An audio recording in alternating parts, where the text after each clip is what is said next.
जय श्री गोगा जी, जय श्री नरसिंह पंडित। आज हम करेंगे नाथ संप्रदाय के बारे में बात।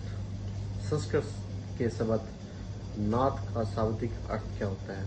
नाथ का शाब्दिक अर्थ होता है प्रभु या रक्षक, जबकि इससे संबंधित संस्कृत शब्द में आदिनाथ का अर्थ होता है प्रथम या मूल भगवान है।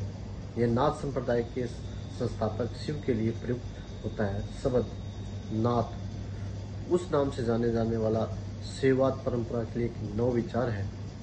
18वीं सदी से पहले नाथ संप्रदाय के लोग जोगी या योगी कहा जाता था। हालांकि औपनिवेशिक शासन के दौरान योगी या जोगिक शब्द का उपयोग ब्रिटिश की भारत की जनगणना के दौरान निम्न स्थिति वाली जाति के लिए किया जाता था। 20वीं सदी में इस समुदाय के लोगों ने अपने नाम के अंत में वैकल्पिक शब्द नाथ का इस्तेमाल करना शुरू कर दिया, जबकि अपने ऐतिहासिक शब्द योगी या जोगी का प्रयोग अपने समुदाय के भीतर एक दूसरे को संबोधित करने के लिए करते हैं। नाथ समुदाय की प्रमुख जो है उनके बारे में बात करेंगे। सबसे पहले हैं आदि गुरु यानी भगवान शिव। उसके बाद है मच्छिंद्रनाथ यानी 9वीं या 10वीं सदी के योग सिद्ध कोल तंत्र परंपरा और अपरंपरागत प्रयोगों के लिए मशहूर है।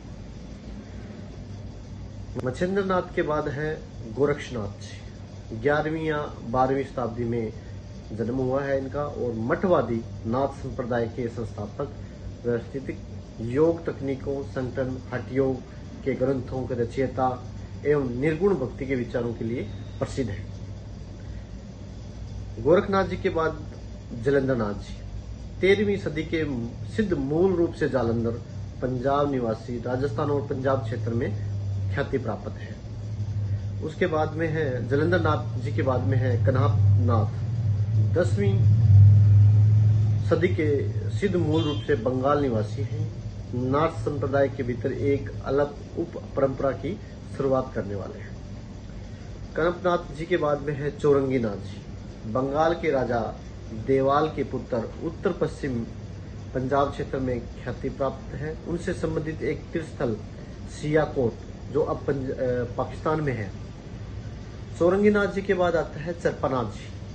चरपानाथ जी हिमाचल प्रदेश के चंबा क्षेत्र से हिमालय की गुफा में रहने वाले, और उन्होंने अवधूत का प्रतिपादन किया और बताया कि व्यक्ति को अपने आंतरिक शक्तियों को बढ़ाना चाहिए, क्योंकि बाहरी प्रथाओं से हमें कोई फर्क नहीं पड़ता। चरपनाथ जी के बाद में आते हैं भर्तृनाथ जी, उज्जैन के राजा और विद्वान जिन्होंने योगी बनने के लिए अपना राज्य छोड़ दिया। भर्तृनाथ जी के बाद आते हैं गोपी चंद नाथ जी, जो बंगाल की रानी के पुत्र जिन्होंने राजपाट त्याग दिया। गोपीचंद नाथ जी के बाद में रतनाथ जी, जो आजकल गोगामेड़ी में आप बाहर जैसे कुटिया बोलते हैं, या फिर आपने देखा होगा बाहर एक बोर्ड लगा होता है रतननाथ हाजी लिखा होता है। वो रतननाथ हाजी नहीं है, वो रतनाथ जी है। रतनाथ जी वो 13वीं सदी के सिद्ध मध्य नेपाल और पंजाब में ख्याति प्राप्त, उत्तर भारत में नाथ और सूफी दोनों संप्रदायों में आदरणीय रहे हैं। उनका वो स्थान है।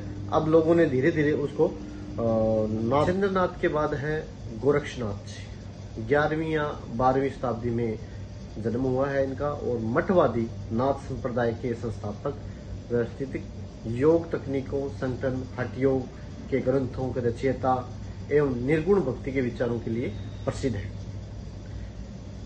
गोरखनाथ जी के बाद जलंधरनाथ जी 13वीं सदी के सिद्ध, मूल रूप से जालंधर पंजाब निवासी, राजस्थान और पंजाब क्षेत्र में ख्याति प्राप्त है। उसके बाद में है जलंधरनाथ जी के बाद में है कन्हापनाथ। 10वीं सदी के सिद्ध, मूल रूप से बंगाल निवासी हैं।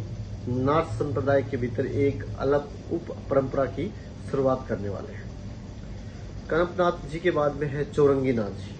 बंगाल के राजा देवाल के पुत्र उत्तर पश्चिम पंजाब क्षेत्र में ख्याति प्राप्त है। उनसे संबंधित एक तीर्थस्थल सियाकोट जो अब पाकिस्तान में है। चौरंगीनाथ जी के बाद आता है चरपानाथ जी। चरपानाथ जी हिमाचल प्रदेश के चंबा क्षेत्र से हिमालय की गुफाओं में रहने वाले और उन्होंने अवधूत का प्रतिपादन किया और बताया कि व्यक्ति को अपने आंतरिक शक्तियों को बढ़ाना चाहिए, क्योंकि बाहरी प्रथाओं से हमें कोई फर्क नहीं पड़ता। चरपनाथ जी के बाद में आते हैं भर्तृनाथ जी, उज्जैन के राजा और विद्वान जिन्होंने योगी बनने के लिए अपना राज्य छोड़ दिया। भर्तृनाथ जी के बाद आते हैं गोपी चंद नाथ जी, जो बंगाल की रानी के पुत्र जिन्होंने राजपाट त्याग दिया। गोपी चंद नाथ जी के बाद में रतनाथ जी, जो आजकल गोगामेड़ी में आप बाहर जैसे कुटिया बोलते हैं, या फिर आपने देखा होगा बाहर एक बोर्ड लगा होता है रतननाथ हाजी लिखा होता है। वो रतननाथ हाजी नहीं है, वो रतनाथ जी है। रतनाथ जी वो 13वीं सदी के सिद्ध मध्य नेपाल और पंजाब में ख्याति प्राप्त उत्तर भारत में नाथ और सूफी दोनों संप्रदायों में आदरणीय रहे हैं। उनका वो स्थान है। अब लोगों ने धीरे धीरे उसको रतननाथ हाजी बना दिया है, लेकिन वो रतननाथ हाजी जी नहीं है। उनका जो स्थान है रतननाथ वो है। रतननाथ जी के बाद है धर्मनाथ जी, 15वीं सदी के सिद्ध गुजरात प्रापति। उन्होंने कच्छ क्षेत्र में एक मठ की स्थापना की थी। किंवदंतियों के अनुसार उन्होंने कुछ क्षेत्रों को जीवित रहने योग्य बनाया था। धर्मनाथ जी के बाद आते हैं मस्तनाथ जी, 18वीं सदी के सिद्ध। उन्होंने हरियाणा में एक मठ की स्थापना की थी।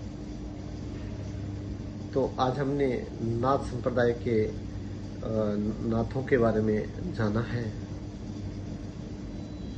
और आगे हम वीडियो और भी है नाथ संप्रदाय के बारे में, गोगा जी के बारे में आपके सामने लाते रहेंगे।